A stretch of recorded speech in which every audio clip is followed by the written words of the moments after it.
जो प्रकाश होता है या फिर जो प्रकाश पुंज होता है या फिर जो दिव्य प्रकाश होता है जिसे हम देख भी नहीं पाते हैं, वो परमात्मा नहीं होता है। प्रकाश ईश्वर नहीं होता है। इस विषय पर आज मैं चर्चा करने वाला हूँ। हालांकि बहुत तेजी से प्रकाश मेरे आंखों पर लग रहा है, तो मुझे पता नहीं लग रहा है कि जहाँ पर मैं बैठा हुआ हूँ वहाँ पर मैं दिखाई पड़ रहा हूँगा या नहीं। तो तुक्के में बनाते हैं एक वीडियो कि क्यों नहीं होता है जो ये प्रकाश होता है, ये वास्तविक सत्य या फिर वास्तविक परमात्मा या फिर ट्रांसपेरेंट वाली जो ऊर्जा कण कण में होती है, वो क्यों नहीं होता है। ये जो प्रकाश होता है, जब आप सतमार्ग पर चलेंगे या फिर इस वक्त आप सतमार्ग पर चल रहे हैं या फिर हमसे पहले भी बहुत सारे इंसान जो कि साधक हुआ करते थे, वो सतमार्ग पर चले थे। वास्तविक सत्य को जानना उनका मकसद या फिर संकल्प रहा होगा। लेकिन द्वंद्व व्यवस्था के अंडर में काम करने वाला हमारा ये संसार, जो कि काल कर्म और माया के आवरण में होता है। काल कर्म और माया के आवरण में जितनी भी व्यवस्थाएं होती हैं, वो दो होती हैं या फिर उनमें द्वंद्व शामिल होता है, जैसे कि जन्म और मृत्यु, यस और नो, या फिर अंधकार और प्रकाश। लेकिन बहुत पहले से हम इंसान अंधकार को या फिर अंधेरे को नेगेटिव मानते हैं और जो ब्राइट होता है, जो प्रकाश उजाला होता है, उसको पॉजिटिव मानते हैं। जब हम ध्यान करते हैं तो शुरुआत में हमें अंधकार दिखाई पड़ता है जो कि हमें नेगेटिव लगता है, तो साधक प्रकाश की तलाश कर रहे होते हैं। अगर उन्हें प्रकाश दिखाई भी पड़ता है तो फिर उनके मन को थोड़ा अच्छा लगता है कि काफी दिनों बाद मुझे प्रकाश दिखाई पड़ा है या फिर कोई प्रकाश पुंज दिखाई पड़ा है, शायद अब वास्तविक सत्य आएगा या फिर परमात्मा आएंगे। अगर पहले से ही आप प्रकाश को वास्तविक सत्य या फिर परमात्मा मानकर साधनाएं कर रहे हैं, तो फिर आपकी साधनाएं अधूरी रहने वाली हैं। आप प्रकाश में ही अटक जाएंगे। बहुत सारे साधक तो अंधकार में ही अटक जाते हैं, लेकिन प्रकाश में अटकने वालों के बारे में आज मैं आपको एक गूढ़ रहस्य या फिर गुप्त कोड बताने जा रहा हूं। जैसा कि मैंने वीडियो के शुरुआत में ही कहा था कि जो ये चमकीला प्रकाश होता है, भले ही ये आपको ध्यान की अवस्था में ही क्यों ना दिखाई पड़े, ये वास्तविक सत्य या फिर परमात्मा नहीं होता है।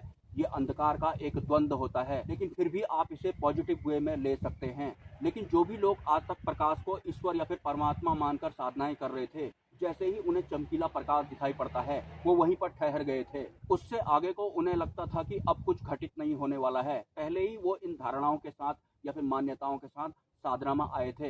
हालांकि कोई बताने वाला नहीं था, शायद उस वक्त सत्पुरुष वगैरह नहीं हुआ करते होंगे। तो जैसे ही साधना के दौरान उन्हें एक ना बर्दाश्त होने वाला प्रकाश दिखाई पड़ता है, तो वहीं पर वो ठहर जाते हैं। उन्हें उस वक्त अच्छा भी फील होता है, क्योंकि वास्तविक सत्य या फिर परमात्मा घटित होने से पहले एक बहुत ना बर्दाश्त होने वाला प्रकाश जरूर दिखाई पड़ता है। तो जिन भी साधकों को आज तक जो कि मोक्ष मार्ग पर चले थे, इस तरह का ना बर्दाश्त होने वाला प्रकाश दिखाई पड़ा था, वो वहीं पर ठहर गए थे और उस प्रकाश को ही उन्होंने परमात्मा या फिर वास्तविक सत्य घोषित कर दिया था। कुछ साधक जिन्हें प्रकाश दिखाई पड़ा था लेकिन उनकी मृत्यु हो गई थी, लेकिन प्रकाश ही उनकी नज़र में परमात्मा भी था। तो उनकी मृत्यु के बाद जो भी उनके प्रवचन वगैरह सुना करते थे, उन्होंने उस प्रकाश को या फिर उस प्रकाश पुंज को परमात्मा या फिर वास्तविक सत्य घोषित कर दिया है। वो प्रकाश को परमात्मा मानने वाला संगठन या फिर वो संस्था आज भी चलती है, क्योंकि उन संस्थाओं के जो संस्थापक थे, उन्हें प्रकाश दिखाई पड़ा था। उससे आगे उनकी साधना नहीं हुई थी या फिर उनकी मृत्यु हो गई थी, तो उन्होंने प्रकाश पुंज को ही परमात्मा का नाम दे दिया और संस्था बना ली या फिर संगठन बना लिया। आप लोग भी उनके वीडियो देखते होंगे, लेकिन वो पूर्ण नहीं है, वो बीच में ही अटक गए हैं। प्रकाश परमात्मा नहीं होता है। इस तरह से बहुत पहले से जो साधक मोक्ष मार्ग पर चले थे, उन्हें पूर्ण सत्य या फिर पूर्ण परमात्मा घटित नहीं हुआ था। उससे पहले ही उनकी मृत्यु हो गई थी, या फिर वो पहले से ही मान्यताएं और धारणाएं बनाकर गए थे कि जहां से मुझे अच्छा फील होना शुरू होगा वही परमात्मा होगा।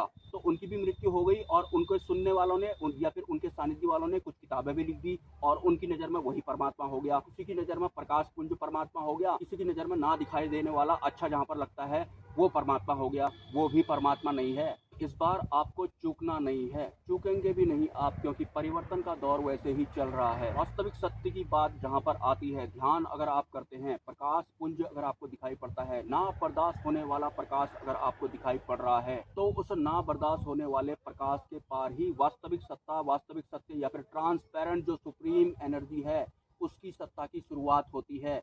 वहां पहुंचकर आपको ये पता लगता है कि ये प्रकाश और अंधकार जो होते हैं, इनका स्रोत कहाँ है, और जो परम सत्ता है, जो ट्रांसपेरेंट एनर्जी है, जिन्हें कि वास्तविक परमात्मा कहते हैं, जो या फिर वास्तविक सत्य या फिर वास्तविक शून्य कहते हैं, जो कि ट्रांसपेरेंट हैं, जो सब जगह हैं, वो कोई प्रकाश या फिर अंधकार नहीं होते हैं। उनकी अनुभूति में प्रकाश और अंधकार भी शामिल नहीं होता है। प्रकाश और अंधकार पीछे छूट जाते हैं। अंधकार और प्रकाश के पार ही परम सत्ता की शुरुआत होती है। जो वास्तविक ट्रांसपेरेंट एनर्जी है, वहाँ अंधकार, प्रकाश, यस, नो, द्वंद्व जैसा कुछ नहीं होता है। जो भी आप जानते हैं या फिर जो भी आप समझते हैं या फिर जो भी आप नहीं समझते हैं, जिसके बारे में आपको पता ही नहीं है, उन सबका अस्तित्व भी वहीं से शुरू होता है, उसी ट्रांसपेरेंट एनर्जी से। लेकिन जो वास्तविक परमात्मा है, वो सूक्ष्म नहीं है और ना ही वो स्थूल हैं। ये सूक्ष्म कौन है, मैं इस बारे में भी आपको बता देता हूँ। परमात्मा के अलावा जितनी भी सत्ताएं हैं, वो सूक्ष्म हैं, लेकिन उन सभी सूक्ष्म सत्ताओं का होना भी उसी ट्रांसपेरेंट एनर्जी की वजह से है। मतलब मैं यहाँ पर स्थूल की बात नहीं कर रहा हूँ। जो सूक्ष्म हैं, उन सूक्ष्म तत्वों या फिर विषयों या फिर सत्ताओं का जो अस्तित्व है, वो भी उसी ट्रांसपेरेंट एनर्जी की वजह से है। मतलब जो वास्तविक सूक्ष्म तत्व हैं, जो हमें दिखाई नहीं पड़ते हैं, अगर एक साधक होने के नाते हमें सूक्ष्म तत्व दिखाई भी पड़ते हैं, तो उन सूक्ष्म तत्वों का जो अस्तित्व होता है, वो उसी ट्रांसपेरेंट एनर्जी की वजह से होता है, जो ना तो सूक्ष्म है और ना ही स्थूल है। लेकिन स्थूल तत्वों का अस्तित्व भी उसकी वजह से है और सूक्ष्म तत्वों का अस्तित्व भी उसकी वजह से है। जो है उसका अस्तित्व भी उसी की वजह से है, जो नहीं है उसका अस्तित्व भी उसी की वजह से है। इवन जो माता आदि शक्ति हैं, उनकी जो शक्ति का स्रोत है, वो भी उसी ट्रांसपेरेंट एनर्जी की वजह से है। मतलब वास्तविक जो सत्य है या फिर जो वास्तविक परमात्मा है, वो जो सूक्ष्म तत्व होते हैं, जो इनविजिबल होते हैं, जो दिखाई नहीं पड़ते हैं। इवन जो ये आकाश तत्व है, ये जो खाली स्थान होता है, इसे आकाश तत्व कहते हैं।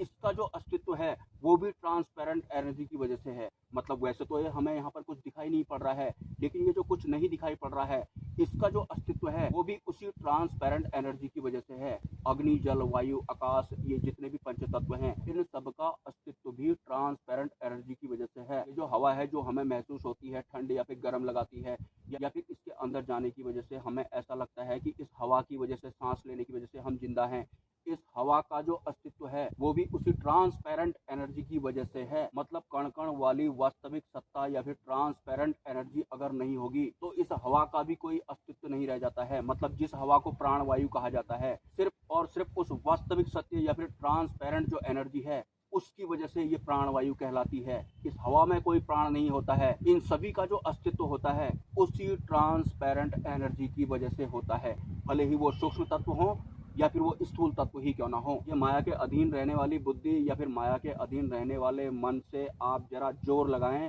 कि जहाँ प्रकाश नहीं है और अंधकार भी नहीं है, वो कैसा होता होगा। मतलब जो अंधेरा आज तक आपने देखा है, वो भी नहीं है, और जो ये प्रकाश है, वो भी नहीं है, वो कैसा होता होगा, कैसा वो अनुभव होता होगा। बुद्धि आपकी जान पाएगी क्या? थक जाएगी, हार जाएगी, आत्मसमर्पण कर देगी। ट्रांसपेरेंट एनर्जी की वजह से अहंकार भी समर्पण कर देता है, उसी वास्तविक ट्रांसपेरेंट एनर्जी की वजह से। जो आज मैं आपको बता रहा हूँ, यही है वो वास्तविक परमात्मा, वो सुप्रीम एनर्जी, जिनकी वजह से बाकी की इनविजिबल एनर्जियों का भी अस्तित्व बना हुआ है। प्रकाश का अस्तित्व भी उसी की वजह से बना हुआ है, अंधकार का अस्तित्व भी उसी की वजह से बना हुआ है। और ये जो 14 ब्रह्मांड हैं, इन सब का जितना भी विस्तार है, वो भी सिर्फ और सिर्फ उसी ट्रांसपेरेंट एनर्जी की वजह से बना हुआ है। अगर वो सुप्रीम एनर्जी नहीं होगी, तो ये सब नहीं होगा। और अगर आप नहीं है बोलेंगे, तो वो भी उसी की वजह से होगा। अगर आप है बोलेंगे, तो वो है भी उसी की वजह से होगा। मतलब वास्तविक परमात्मा से ही इन सब का अस्तित्व है, या फिर इन सभी के स्रोत वहीं से होकर आते हैं। वास्तविक सत्य घटित होने से पहले को आज तक जो पता है, या फिर जो आपको नहीं पता है, जिसे आप नहीं बोलते हैं, मैं जो नहीं दिखाई पड़ रहा है, उस नहीं की बात नहीं कर रहा हूँ। जो खाली आप नहीं है बोल देते हैं, उस नहीं का स्रोत भी आपको पता लग जाएगा। तो आप किसी को हाँ बोलेंगे तो भी उसका एड्रेस बन जाता है, नहीं है बोलते हैं तो भी उसका एड्रेस बन जाता है। लेकिन वास्तविक सत्ता को कोई प्रूफ नहीं कर सकता है। नहीं का अस्तित्व भी वहीं से शुरू होता है, हाँ का अस्तित्व भी वहीं से शुरू होता है। मतलब ये जो है, इन सब का स्रोत उस कुछ भी नहीं से शुरू होता है। कुछ भी नहीं आप बोलेंगे तो उसका स्रोत भी उस कुछ भी नहीं से ही शुरू होता है। कुछ भी नहीं है का मतलब हमारी बुद्धि को ऐसा लगेगा कि कुछ भी नहीं है, मतलब दिख भी नहीं रहा है, महसूस भी हमें वो नहीं हो रहा है। ये जो महसूस नहीं हो रहा है, जो दिख नहीं रहा है, इन सबका अस्तित्व भी उसी ट्रांसपेरेंट एनर्जी की वजह से है। तो वास्तविक सत्य अगर घटित हो जाता है, ना कोई सवाल रहता है, ना कोई जवाब रहता है, ना कोई दिन रहता है, ना रात रहती है, ना अंधकार, ना प्रकाश, न जन्म, न मृत्यु, और तो और संपूर्ण ब्रह्मांड का ही वास्तविक स्रोत घटित हो जाता है उसे। क्या आपको वो ट्रांसपेरेंट एनर्जी महसूस नहीं होती है? जहाँ बुद्धि और मन भी हाथ पैर छोड़ देते हैं, अहंकार भी हाथ पैर छोड़ देता है। या फिर अभी आप पगलाए हुए हैं, या फिर आप बहुत ज़्यादा बुद्धिमान हैं, जहाँ आपकी पगलाहट या फिर आपका बौद्धिक बल भी हाथ पैर छोड़ देता है। क्या होगा ऐसा? महसूस करने की कोशिश करेंगे तो महसूस आपको तब होगा जब महसूस ही आप करना छोड़ देंगे। ये जो महसूस होता है या फिर जो हमें फीलिंग आती है, इसका स्रोत भी वहीं से शुरू होता है। इसका भी अस्तित्व जो है उसी ट्रांसपेरेंट एनर्जी की वजह से होता है। ऐसा होता है महाशून्य या फिर वास्तविक शून्य या फिर परमात्मा या फिर ट्रांसपेरेंट एनर्जी जो कि कण कण में होती है। वो है तो आपको जो जो दिख रहा है, आप इसे कुछ भी नाम दे लो, जो भी नाम आप देना चाहो, आपका नाम देना तक सिर्फ और सिर्फ उसी ट्रांसपेरेंट एनर्जी की वजह से होगा। क्योंकि किसी भी विषय को नाम देने के लिए आपने बुद्धि का इस्तेमाल करा होगा। अगर आपने खुद नाम नहीं दिया होगा तो किसी से आपने सुना होगा, तो आपकी बुद्धि ने वो रिसीव किया होगा, वो भी उसी की वजह से किया होगा। मतलब आप ये समझ लें कि सब कुछ का होना ही वास्तविक सत्य है। अगर आपकी बुद्धि को ये ज्ञान अच्छा लगा तो इसी बुद्धि का ना इस्तेमाल करके आपको इस ज्ञान को बोध में बदलना है। और कुछ प्रवचन या फिर कुछ वाणियाँ ऐसे होती हैं जिनको सुनने भर मात्र से ही वास्तविक सत्य घटित होना शुरू हो जाता है। मतलब ऑटोमेटिक आंतरिक व्यवस्था ऐसी बन जाती है। ये सत्पुरुषों की लाइनें हैं, ये मेरी लाइन नहीं है। और ऐसा बहुतों के साथ हुआ था या फिर हुआ है, क्योंकि बात यहाँ पर वास्तविक सत्य की है। वैसे वास्तविक सत्य को कोई हरा नहीं सकता, छूने की बात तो दूर की है।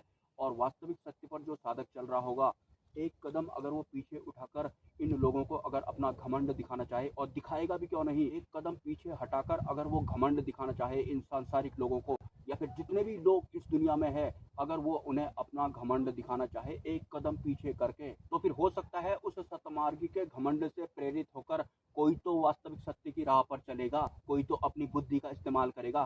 किसी की तो बुद्धि थकेगी एक दिन, और जब बुद्धि थकेगी तभी अहंकार भी थकेगा। उसके बाद ही दरवाजा खुलता है, प्रकाश दिखता है। परमात्मा नहीं मान लेना है उसको। प्रकाश के पार होते हैं परमात्मा। चमकीले नहीं होते हैं, ब्लैक भी नहीं होते हैं, कुछ और होते हैं। बुद्धि वाले नहीं होते हैं, मन वाले नहीं होते हैं, तो किताबों वाले भी बिल्कुल भी नहीं होते हैं, क्योंकि किताबें अनुभूतियाँ हैं। अनुभूति अगर आपको हो जाती है तो किताबों वाले भी हो सकते हैं। मिलते हैं किसी नेक्स्ट वीडियो में। नमस्कार।